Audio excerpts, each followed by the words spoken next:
आज आपण मिक्सर न वापरता फक्त ही एक वस्तू टाकून झटपट आपलं फक्त 5 मिनिटात दुधाच्या सायेपासून लोण्याचा गोळा कसा तयार करायचा ते बघणार आहोत. इथे आपण दही न वापरता किंवा बर्फ सुद्धा न वापरता आपण झटपट कसं तूप तयार करायचं ते बघणार आहोत. ही माझी पद्धत तुम्हाला सुद्धा खूप आवडेल. तुम्ही तुमच्या घरी ही रेसिपी नक्की ट्राय करून बघा. लोणी तयार काढणार आहोत. चला तर मग बघा कसं करते तर मी.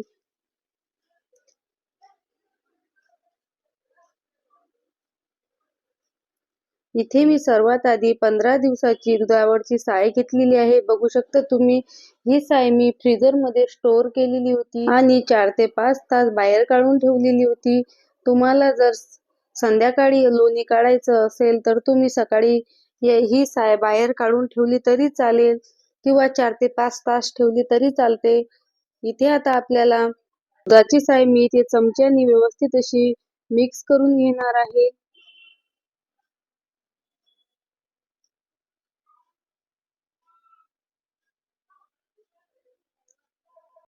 इथे मी चमच्याला लागलेली सर्व साय काढून घेणार आहे. त्यानंतर आपल्याला अशा प्रकारचा एक ग्लास लागणार आहे.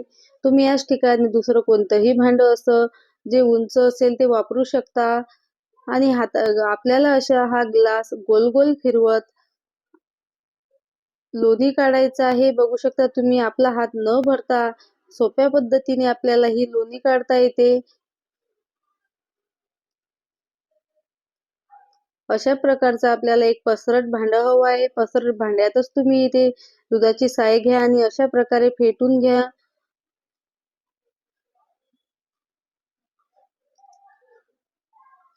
काहीही मेहनत न करता अगदी झटपट आपली लोणी बनवून तयार होते.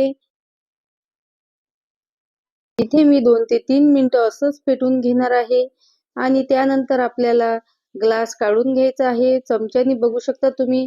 आपलं लोणी अगदी असं घट्ट झालेलं आहे.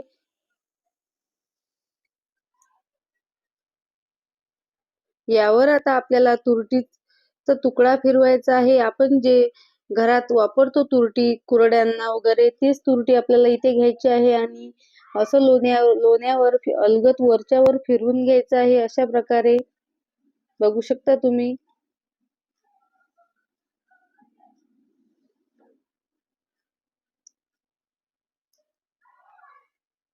इथे आता आपल्याला अजिबात काहीही ग्लास फिरवायची गरज नाही. लगेच 2 मिनिटात आपलं लोणी बनवून तयार होते. इथे आता आपल्याला फक्त 1 मिनिट ही तुरटी आपल्याला यावर लोण्यावर फिरवून घ्यायची आहे आणि बस काढून घ्यायची आहे.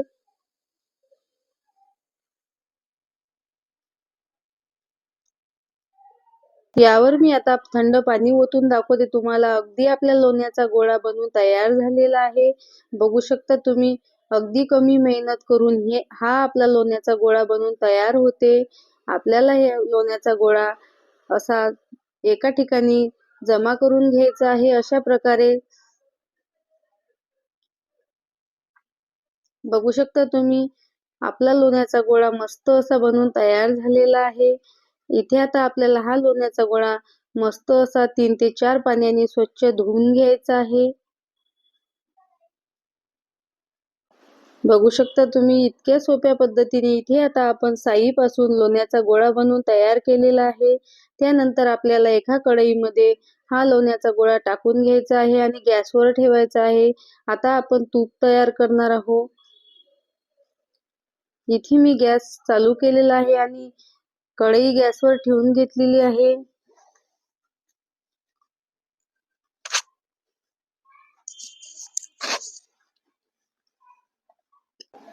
इथे आपला अगदी 1 मिनिटात हा लोण्याचा गोळा गॅसवर ठेवताच लगेच विरघळून जाते. बघू शकता तुम्ही.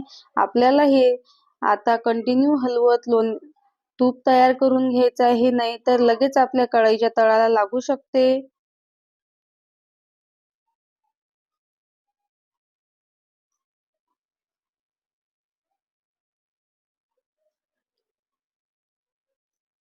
मी इथे आता 3 ते 4 मिनिटं असंच आपलं तूप कढवून घेणार आहे.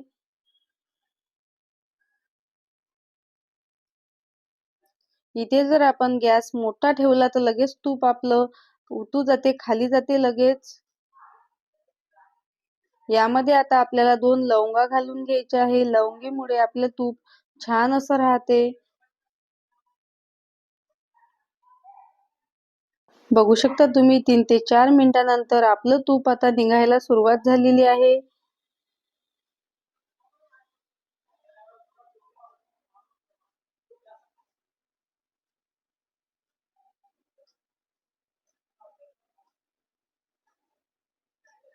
त्यानंतर यामध्ये आता आपल्याला एक खाण्याचं पान टाकायचं आहे.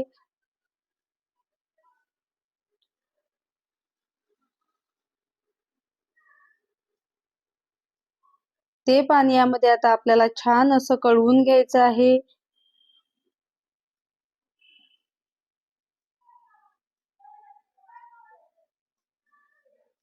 तूप आपलं अर्धवट कढवत झालं की नंतर आपल्याला हे पान टाकायचं आहे यामध्ये. बघू शकता तुम्ही आपली बेरी जोपर्यंत अशा प्रकारची गोल्डन होत नाही तोपर्यंत आपल्याला गॅस चालू ठेवायचा आहे. आपली बेरी हलकीशी गोल्डन झाली की इथे आता आपल्याला गॅस बंद करायचा आहे. बघू शकता तुम्ही गॅस बंद केल्यावर सुद्धा याची प्रोसेस चालूच असते. खूप जास्त गरम असते तूप त्यामुळे.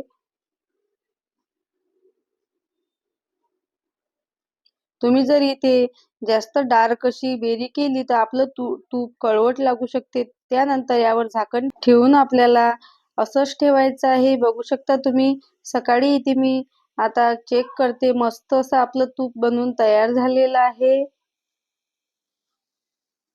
अगदी रवाळ आपलं हे तूप बनून तयार होते आणि पांढरं शुभ्र असं तूप आपलं बनून तयार झालेलं आहे.